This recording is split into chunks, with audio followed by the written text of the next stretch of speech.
ok em chia login cứ reload verify máu sao ok chốt cháy và thì họ miền boot revive máu nhưng mà còn chỉ khơi từng này những ai miền security with auto alert dương theo miền ở đây là mình thua mà đã can là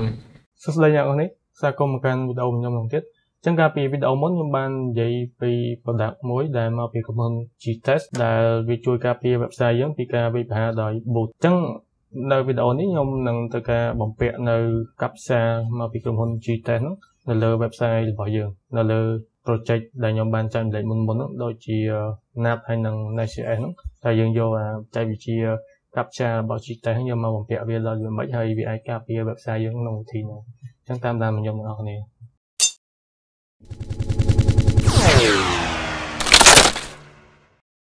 អូខេអញ្ចឹង G10 គឺវាមាននៅ intelligent mode ដែលវានៅពេលយើង login ទៅឧទាហរណ៍វាធ្វើការ verify យើងហើយនៅពេលដែលវាចាត់ដឹងថាឧទាហរណ៍យើងធ្វើខុសចាស់ដោឬក៏មករយៈពេលហ្នឹងគឺ request មកច្រើនស្របពេលតែមួយគឺវាចាត់ដឹងថាអូប្រហែលជា boot ជាយវាយលុកអញ្ចឹងវាអាចធ្វើការដូរទៅអាពិបាកជាងមុនក៏ block កុំឲ្យ boot ហ្នឹងវាធ្វើការវាយចូលបានតែម្ដងអញ្ចឹងហ្នឹងយើងហៅថាជា intelligent mode របស់ G10 ហ្នឹងហើយយើងក៏អាចកំណត់វាថាវា always ជា captcha យើង slide យើង hold ក៏បានមានការចែកលើរូបភាពដើម្បី verify ធម្មជាតិឆ្នាំបាយអូខេហើយនឹងថ្មីវិញទៀតគឺ face captcha អញ្ចឹងវាមានច្រើនប្រភេទដែលអ្នកអាចធ្វើការជឿយកមកប្រើបាន click the light green thing អូខេក៏តានេះធំជាងគេអូខេអញ្ចឹងយើងមាននៅ source code front end យើងបើសិនជាអ្នកនរគ្នាអត់ទាន់មានឬក៏មិនទាន់ដឹងពីរបៀបធ្វើការ setup វាអាចចូលទៅមើលវីដេអូមុនរបស់ខ្ញុំចំពោះ front end ហើយនិង back end អញ្ចឹងទោះបីជាមិនក៏ដោយក៏របៀប setup វាគឺសាមញ្ញទេគឺអ្នកនរគ្នាចូលកន្លែងយើងត្រូវមាន git មួយ install git មួយនៅក្នុងម៉ាស៊ីនយើងហើយយើង clone repository ហ្នឹងមកហើយយើង switch ចូលមកហើយត្រូវមាន docker ចំពោះខាង back end ហើយចំពោះ front end គឺ clone git ហ្នឹងមកដែរហើយយើងធ្វើការ cd ចូលមកយើងយ៉ាង install យ៉ាងដែរគឺហើយបាទហើយចំពោះ front end គឺយើងត្រូវមាននៅ node.js install ក្នុងម៉ាស៊ីនយើងចាប់ពី version 14 ឡើងអញ្ចឹងខ្ញុំមាននៅ code រួចរាល់ហើយនេះ code ខាងfront end នេះ code back end អញ្ចឹងយើងធ្វើម៉េចដើម្បីដាក់ចូលរបស់យើងអូខេយើងចូលមក website G-Test ទាំងអស់គ្នាអ្នកនរគ្នាអាចចូលតាម link ខ្ញុំដាក់ឲ្យនៅខាងក្រោមហ្នឹងអញ្ចឹងអ្វីយើងចុច get start ទៅអញ្ចឹងអ្នកនរគ្នាបំពេញនៅ work email country company name ហើយ website URL ឬក៏ app name របស់អ្នកនរគ្នាហើយលេខទូរស័ព្ទទៅយើងអាចនេះបានអញ្ចឹង work email យើងអាចដាក់ email យើង personal ក៏បាន company name យើងអាចដាក់ឈ្មោះជាឧទាហរណ៍អីក៏បានគ្រាន់តែធ្វើដើម្បី test វាលេងអញ្ចឹងពេលដែលនេះហើយអ្នកនរអាចធ្វើការ log in អញ្ចឹងខ្ញុំមាន account របស់ខ្ញុំហើយយើង verify ទៅ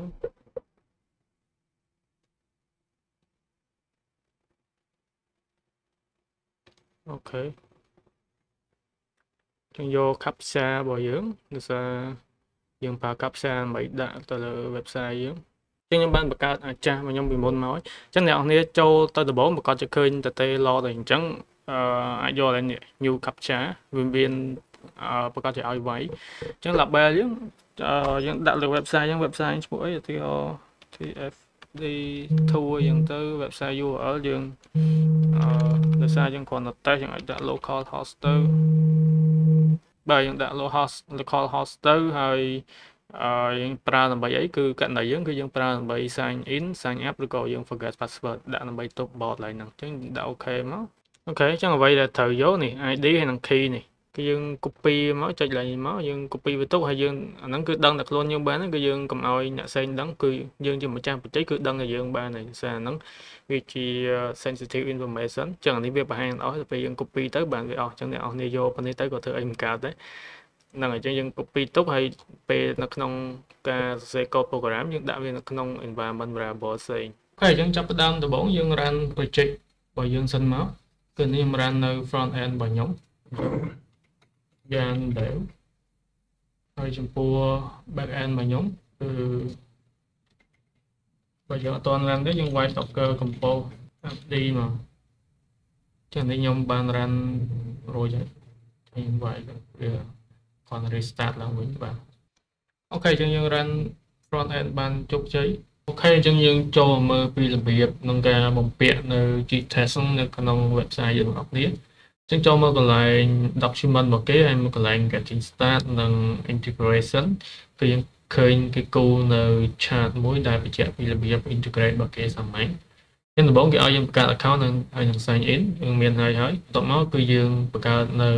new ID ហើយនឹង key យើងបានយកហើយបន្ទាប់មកយើងចាប់ផ្ដើមដាក់វាចូលជាមួយនឹង server SDK មានន័យថា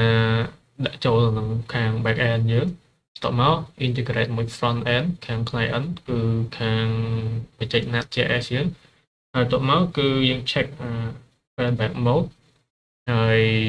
យើង check traffic នៅក្នុង dashboard ចឹង3នេះយើងត្រូវធ្វើហើយយើងនឹងបកមក check traffic នៅក្នុង dashboard ចឹងគេប្រាប់ពី detail របៀបក្នុងការយក ID ហើយនឹង key គឺយើងមានហើយបន្ទាប់មកយើង integrate server SDK បាទចឹងគេឲ្យយើងមើលនៅក្នុង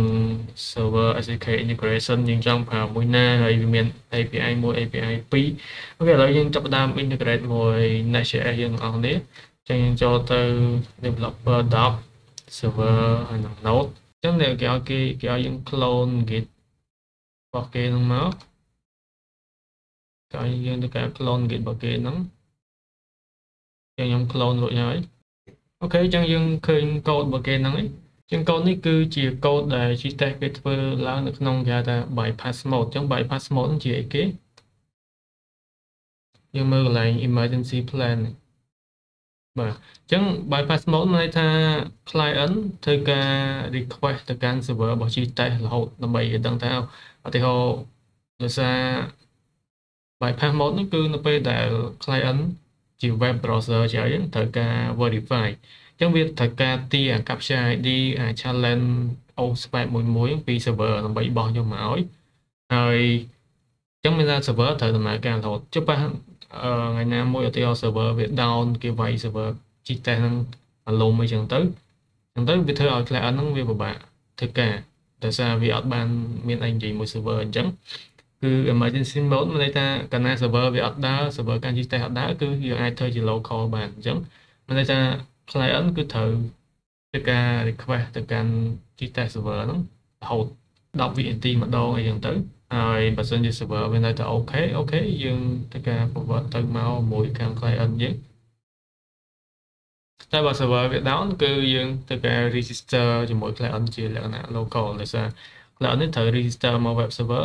ត្រូវតែនិយាយមួយ Gtest ហ្នឹងម្ដងទៀតជាង code យើងហ្នឹងគឺយើងហៅថា code bypass mode អូខេអញ្ចឹងអ្វីខ្ញុំមើលមុនគេនៅក្នុង code ឧទាហរណ៍របស់គេនេះគឺកន្លែង config variable នេះចឹងនេះគឺគេដាក់នៅក្នុង object ហើយគេមាននៅ ID នៅ key ហើយ ready គឺសម្រាប់ដាក់នៅលទ្ធផលដែលវាតាក់ទងជាមួយនឹង server Gtest ហ្នឹងដល់សំដែលគេអត់ប្រើ database ទេហើយ bypass URL ហ្នឹងគឺសម្រាប់ verify ជាមួយនឹង Gtest server ថា Gtest វាដើរហើយ cycle time 10គឺ10 second ហើយ status key នេះគឺគ្រាន់តែជា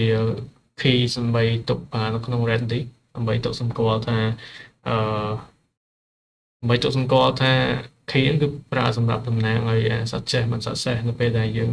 communicate មួយ server ហ្នឹងចុះមាន code bypass mode ហ្នឹងចឹងកន្លែង register គឺព្រមើលទេចឹងនេះ get ទេមានថាចូលមកគឺវា return index HTML នេះហើយ index HTML គឺសាមញ្ញទេគឺវាទៅការ input នៅ username password ហើយ cái mình captcha hay là bây giờ chạy tới cái load captcha mà hồi làm từ từ dương ở thực tế dương thì cái việc là website thì FD chứng dương mơ này dương mơ register này chứng register cứ sầm rạp ao hàng code client HTML này hai từ hồi này này ai check từ bốn người ta script ấy cứ nằm theo cả execute từ bốn từ bây giờ load HTML file đấy chứ ai check cứ việc theo call là register đấy bởi banនៅ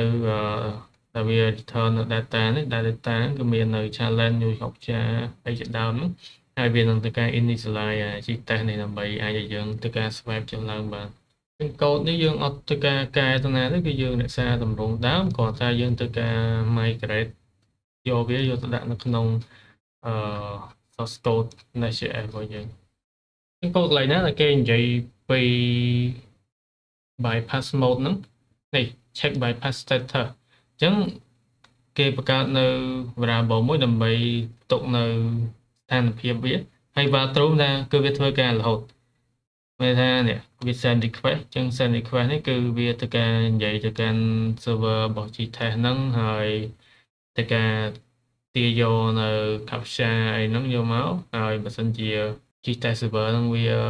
អូខេវានៅតែដំណើរការអញ្ចឹងវាចេញមក success ហើយវានឹង save ទៅកាន់ cache អញ្ចឹងនេះវាអត់ប្រើ database គឺវា save cache យកតែម្ដងអញ្ចឹងកន្លែង client set នេះគឺវា save ទុកក្នុង cache មួយហើយបើសិនជាវាអត់ success វា fail គឺ save ទុកនៅក្នុង cache ហ្នឹងដែរ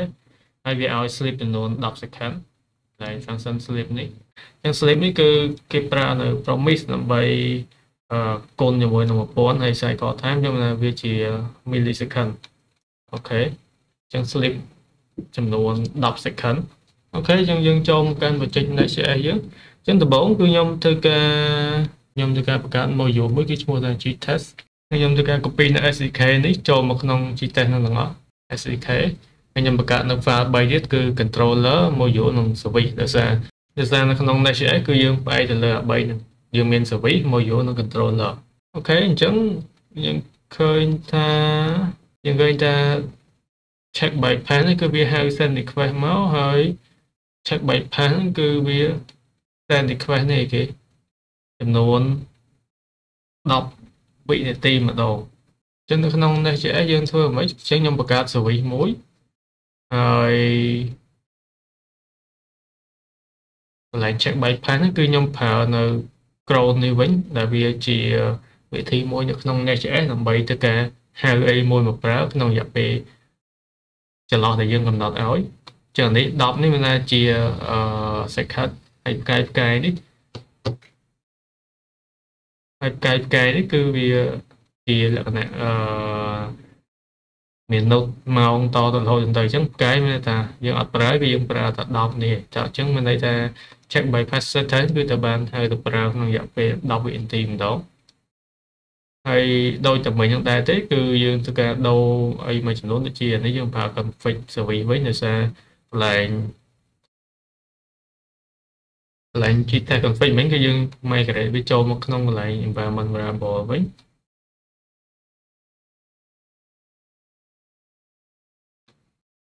អានេះគឺដូចអាមិញហ្នឹងដែរអូខេអញ្ចឹងកូដហ្នឹងគឺខ្ញុំឲ្យអ្នកនរគ្នានៅក្នុង GitHub ទេអញ្ចឹងខ្ញុំគ្រាន់តែបញ្ចូលទូត្រួសថាខ្ញុំបានធ្វើអីខ្លះអញ្ចឹងអានេះកន្លែង register ខ្ញុំយកមកដាក់ក្នុង controller វិញសម្រាប់ឲ្យគេហៅយកទៅប្រើអញ្ចឹងខ្ញុំ copy មកដែរហើយកែអីមួយចំនួនអញ្ចឹងកន្លែង cache service គឺយើងប្រើ cache របស់ Node.js វិញគឺយើងចូលជាមួយនឹង cache module ហើយយើងមាន ready អីរបស់យើងស្រាប់គឺខ្ញុំបង្កើតដាក់ក្នុង module នេះអញ្ចឹងនៅពេលដែលយើងចូលក្នុងកន្លែង API តមកគឺយើងឃើញនៅ function register មួយអញ្ចឹងយើងចែកទៅគឺវាចេញនៅ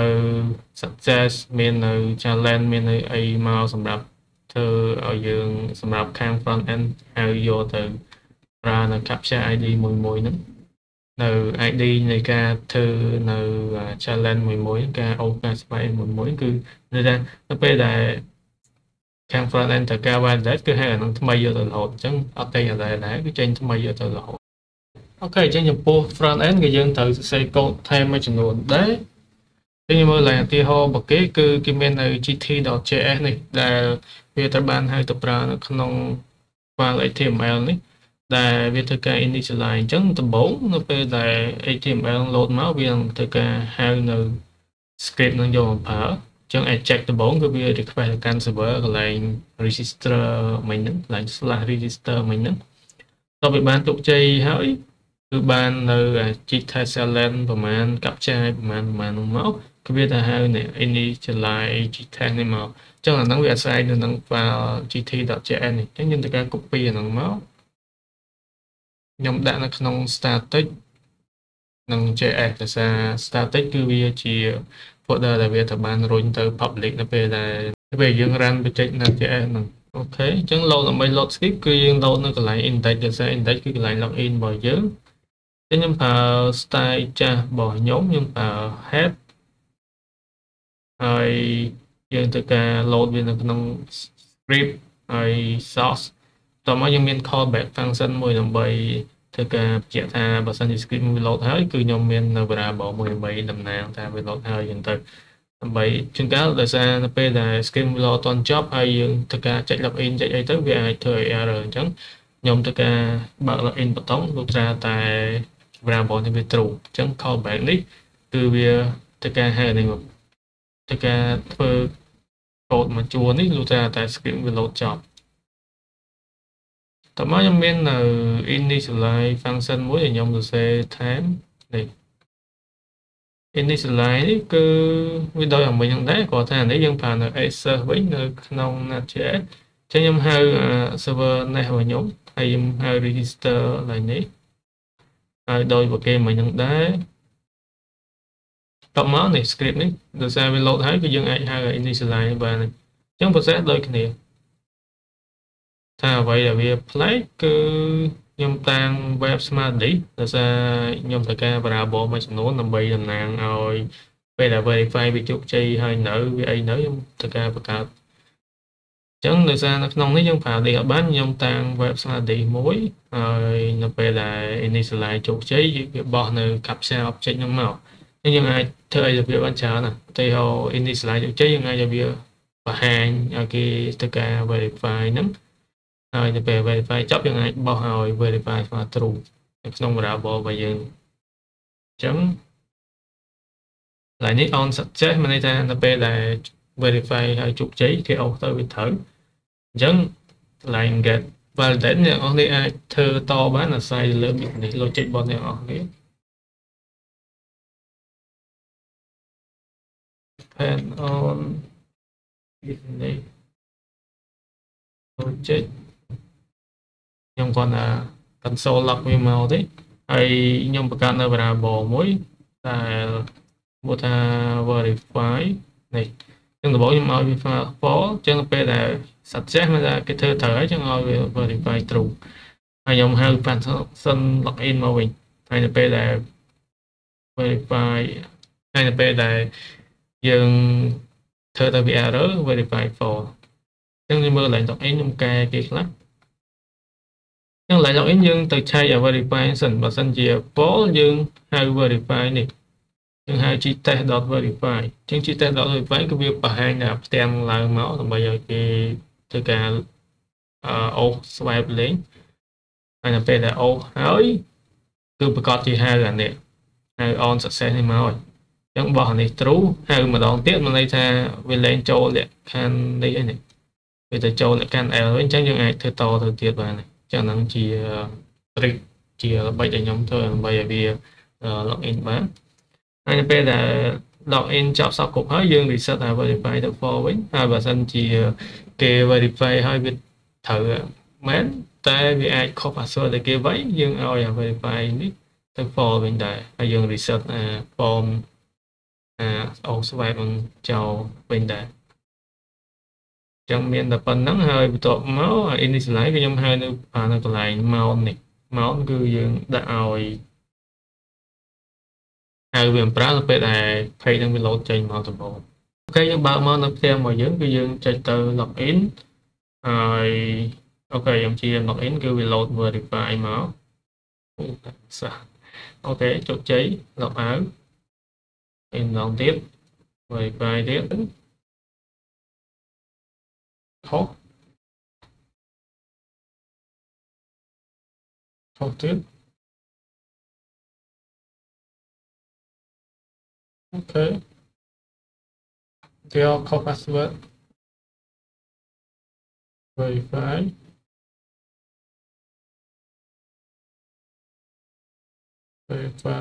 khóc password nhưng màយើងបើកមកក្នុង website ទីតេស្តយើងកន្លែង dashboard របស់យើងគឺយើងឃើញនៅព័ត៌មានដែលយើងបានប្រើប្រាស់ទៅលើ key និង ID របស់យើងហ្នឹងអញ្ចឹងយើងចូលកន្លែង traffic analysis គឺយើងបានឃើញខ្ញុំឆែកមើលខ្ញុំធ្វើឲ្យអស់ហើយនេះអញ្ចឹងខ្ញុំចូលមើលខ្ញុំឃើញថាខ្ញុំបានប្រើ load ប្រហែល captcha ធ្វើប្រហែលអញ្ចឹងបើឧទាហរណ៍មាន boot វាវាយមកយើងប្រកាសជាឃើញទិន្នន័យប្លែកមិនធម្មតាឃើញច្រើនឃើញអីអញ្ចឹងយើងអាចដឹងថាមានគេវាយមកអញ្ចឹងនៅក្នុងនេះយើងអាច setting នេះយើងអាចមាននៅ security with auto alert យើងថាមានអ្វីដែលមិនធម្មតាកើតឡើងអញ្ចឹងយើងអាចចាត់វិធានការទាន់ពេលយើងអាចកំណត់ security កំណត់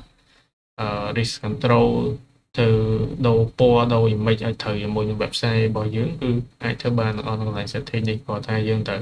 pay បន្ថែមយើងអាចបង់ជា service ប្រចាំខែ emergency អូខេ security warning notification alert មកកាន់ email របស់យើងជាដើមហ្នឹងទៅអញ្ចឹងមាន feature ច្រើននៅក្នុងនេះអ្នកនេះអាចធ្វើការស្រាវជ្រាវបាននេះបើខ្ញុំជា free account ទេtrong video ខ្ញុំមានតែប៉ុណ្្នឹងនៃការ set up នៅ Gtest ហ្នឹងលើ website របស់យើងហើយចំពោះចង់បានកូដហ្នឹងគឺអ្នកនរចូលកន្លែងកូដរបស់យើងធម្មតាហើយយកកន្លែង brand យកពាក្យថា Gtest វិញហ្នឹងចំពោះ front end ហើយ back end ចឹងដែរ back end គឺយក Gtest វិញដែរគឺនឹងបានកូដដែលខ្ញុំបាន demo ហ្នឹងហើយអ្នកនរអាចធ្វើការ clone អាចធ្វើការអីដើម្បីយកទៅតេស្តនៅ Gtest ហ្នឹងលេងបានហើយ complete ដូរដាក់ឲ្យត្រូវជាមួយ key របស់អ្នកនរភាសា key នេះគឺខ្ញុំអត់ដាក់ឲ្យទេអូខេអរគុណច្រើន